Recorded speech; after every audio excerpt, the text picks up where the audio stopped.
fired over a sandwich. Left with $40,000. My arrogant new boss fired me for eating a sandwich in the wrong break room. What he didn't know was that I was the only person keeping the company's servers online. Watch this ultimate pro-revenge story where a millionaire boss loses everything and begs for forgiveness.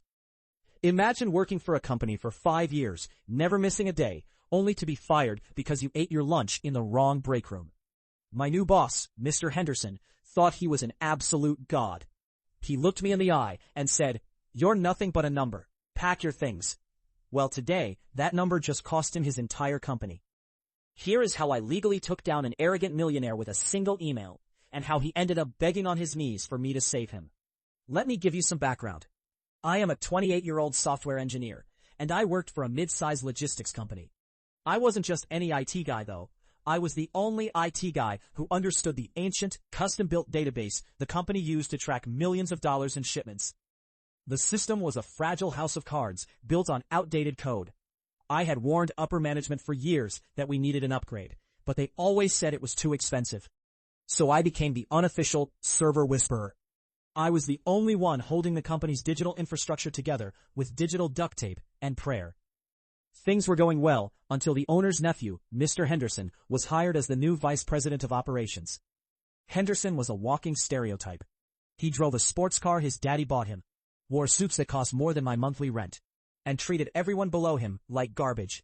He wanted to make an immediate impact, which in his mind meant establishing absolute dominance and cutting costs.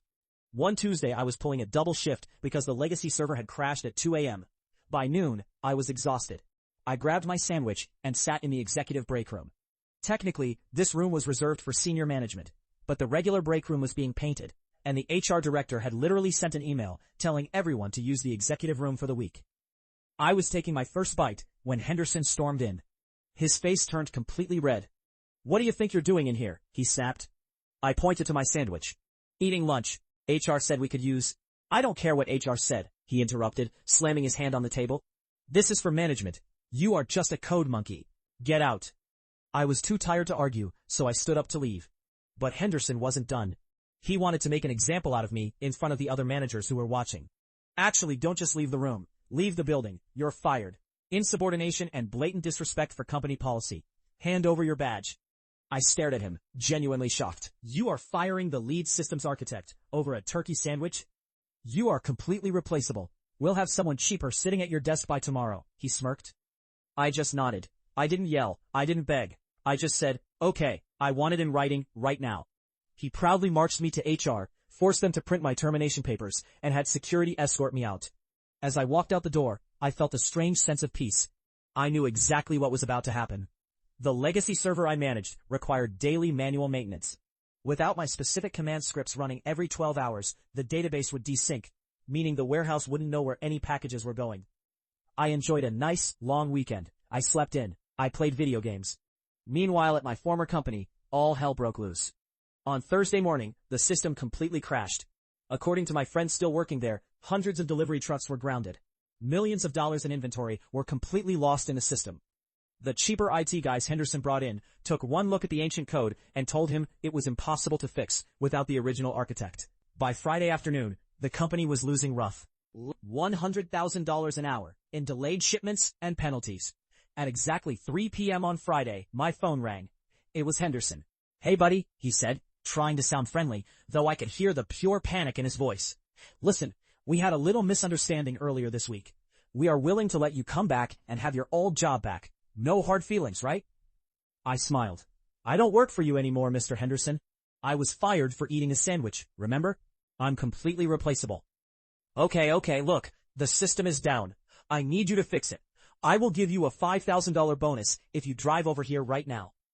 "I am currently a freelance independent contractor," I replied calmly.